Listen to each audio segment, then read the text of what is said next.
How about this for a sobering thought? Could the person driving the car next to you be under the influence of drugs?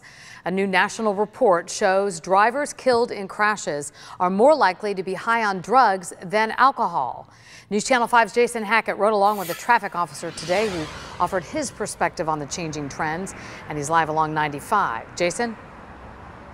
Well, Kelly, we're not necessarily seeing the trends reflected here on our roads in Florida. That study looked at deaths in 2015, and here in Florida, we saw more deaths from drunk driving than from drug driving. But the report is still concerning to law enforcement who see some of this firsthand.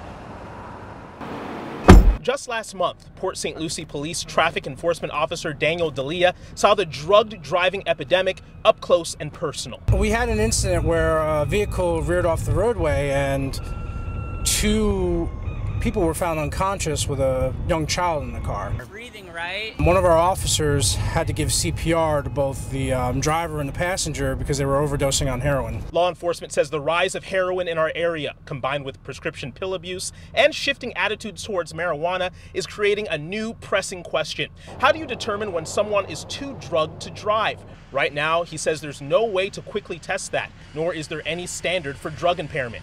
19 over is a little fast, would we agree? Yes, I would say so. So right now, as with any traffic stop, Officer D'Elia says it comes down to keen observation. I'm looking for certain signs, such as their eyes. Are their eyes droopy? Are their eyes bloodshot and watery?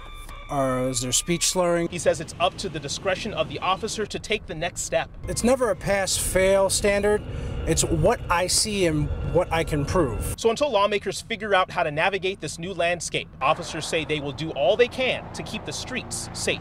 Just drive safe for me, all right?